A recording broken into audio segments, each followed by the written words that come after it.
नहीं समझ आता तब मैं फिर वही मतलब हाँ, वही रीजन है हाँ, छूटने का। 4 क्वेश्चन में से 3 ही क्वेश्चन ऐसे तुम्हारे साथ भी वही हो रहा है बीए में? नहीं, बीए में मेरे चले जा रहे हैं फिर भी ऐसा 16 तक, 16 तुम इसका क्या प्रॉब्लम हो रही है, पैसेज धीरे पढ़ रहे हैं? नहीं सर, पैसेज मैंने बिल्कुल मतलब 4 मिनट टू 5 मिनट, अगर बड़ा रहा तो 5 वरना ठीक 4 है, मिनट्स ऐसे हाँ। होता है, वो मेरा ठीक है। बट ना क्वेश्चन में ना मैं मतलब मैं उसमें स्टक हो जाती हूँ, नहीं यार ये नहीं होगा, और अपनी एक्यूरेसी कितनी कॉन्फिडेंस है? नहीं आता। एक्यूरेसी कितनी है? 50%। तो एक चीज मेरे को इससे बताओ, भी थोड़ा सा। तो एक चीज मेरे को बताओ, तुम इतना टाइम दे करके सोच रहे हो, उससे भी कोई फायदा तो हो नहीं रहा है। ये प्रॉब्लम ओवर थिंकिंग की है, हम ना जरूरत से ज़्यादा सोच रहे हैं, और ज़रूरत से ज़्यादा सोचने के चक्कर में जो पहली बार में आंसर लगता है, जो कि 70% ऑफ द टाइम सही भी होता है, हम उसको छोड़ करके कुछ और मार्क कर रहे हैं।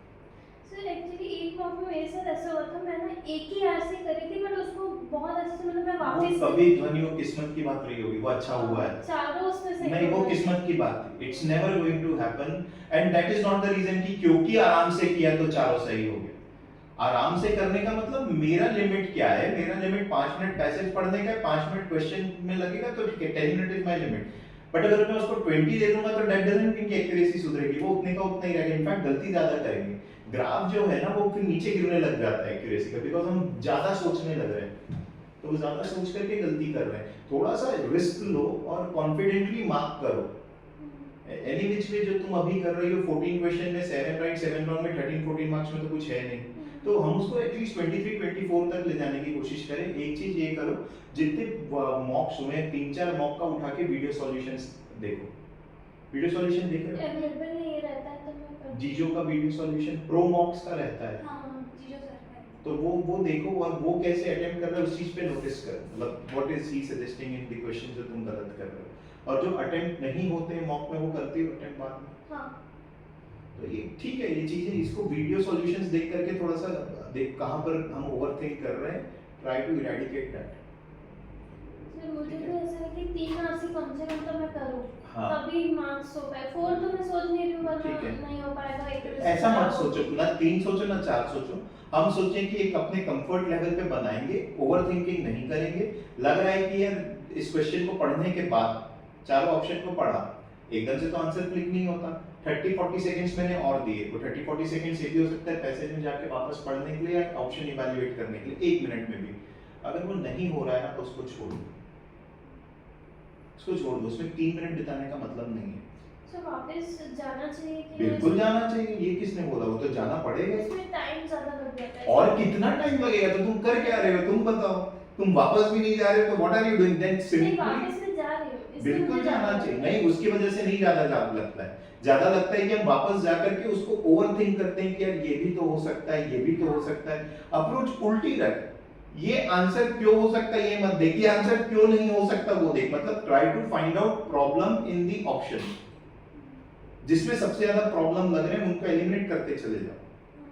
That is how elimination will work. तुम एलिमिनेट नहीं कर रहे हो ना, तुम ये सोच रहे हो कि ये भी आंसर हो सकता है, ये भी आंसर हो सकता है, तो एलिमिनेट क्या हुआ? तो try to find out the problems in the solution के, इसमें ऑप्शन में, इस ऑप्शन में ये वाली चीज तकलीफ वाली लग रही है, इसको हटाते हैं। सर एक चीज जैसे अपन बोलते थे ना कि चूज कर लेते कि ये वाला आरसी मेरे को थोड़ा लैंग्वेजेस की पता है, उसको पहले करते हैं। मेरे साथ ऐसा हो रहा है कि जिसको मैं सिलेक्ट कर रही हूँ वो मेरे को एंड में जाते जाते तक क्वेश्चन देखने के बाद लग रहा है कि मुझे गलत कर दिया, ये वाला चूज करके बोले लैंग्वेज इजी थी, वो क्वेश्चन में खेल रही या ऑप्शन। अब तो तुम्हें तुम्हारी बात में सॉल्यूशन है, या तो फिर मैं सिर्फ लाइन से ही चारों मतलब लाइन से पढ़ना, अगर लाइन से पढ़ पा रही तो ठीक है, अगर चारों अटेम्प्ट कर पा रहे तो बेस्ट है। नहीं तो अपन क्वेश्चंस को देखें ना कि क्वेश्चन स्टेम कितना कंफ्यूजिंग है, डायरेक्ट लग रहा है कि इनडायरेक्ट लग रहा है, उसके बेसिस में देखो। दोनों चीजों का मिक्स होना चाहिए, language plus look, have a look at the questions also. It is possible कि जो लैंग्वेज वाइज तुमको बहुत डिफिकल्ट लग रहा है, तुम उसमें एक क्वेश्चन एकदम ही इजी था, एकदम ही फैक्ट बेस्ड आ गया कुछ जो सही होना चाहिए था, तो go for both the things, because we are getting marks for attempting the question and not reading the passage. So question should be one of the definite deciding factor, question stem क्या बोल रहा है, ठीक है?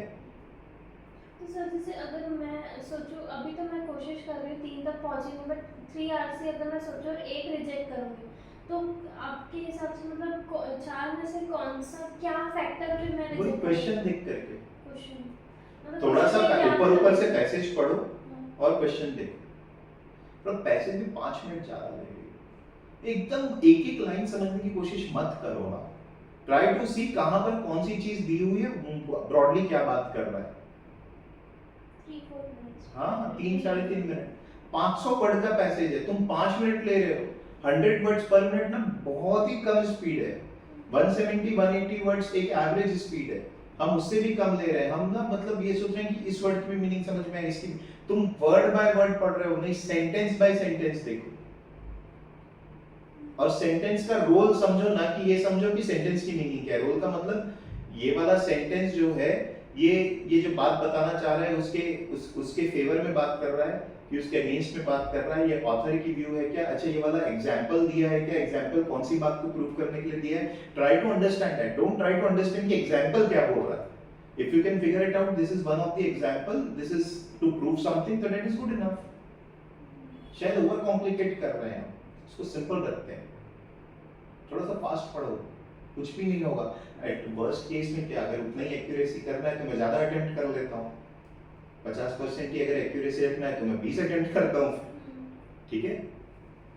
और sir revision कैसे करें सबका, मतलब मैं अभी टाइम कम है, मैं हर एक क्वेश्चन पे नहीं जा सकती, बट कवर सब टॉपिक नहीं तो वो बेस्ट तो यही होगा कि जितने मॉक्स अभी तक के हुए हैं उनको फिर से एक बार पूरा बनाएं।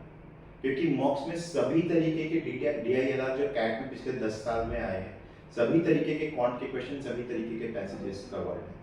तो हम सारे मॉक्स का रिवीजन करें, सब तरीके के क्वेश्चंस आ जाएंगे, सब टॉपिक्स के क्वेश्चन आ जाएंगे, और पिछले 5 साल के कैट के क्वेश्चन पे ये हम मिनिमम करें। लैंग्वेज क्योंकि DLR की थोड़ी सा किसी में समझ नहीं आती है, मतलब question छोड़ दो ये- ना, समझ में नहीं आ रहा तो छोड़ना ही नहीं मतलब एक हो सकता है वो आसान हो बनाने पे, वो एक लाइन जो डिसाइड नहीं। बट मेरे को तो समझ नहीं आ रही ना, वैसे आसान हो। तो अगर कुछ चीज समझ में ही नहीं आ रही तो अपने आप में ही खत्म हो जाती है ना बात। भले the question can be easy, but if I am not able to understand then how will I solve it. तो उसके लिए भी वही प्रैक्टिस ही हाँ, करनी पड़ेगी, हाँ, अलग-अलग बिल्कुल। लैंग्वेज तुम नहीं, लैंग्वेज भी बस पास्ट ईयर के और पिछले अपने 20 मॉक हैं, जो उनके 20-25 जितने भी तुमने मॉक दिए हैं और जो नहीं दिए उनके भी जस्ट उनको प्रैक्टिस करो। उसमें तुम देखो ना, if you are practising 5 year का कैट का paper in our mocks, 1000 per section question मिल जाएंगे कम से कम।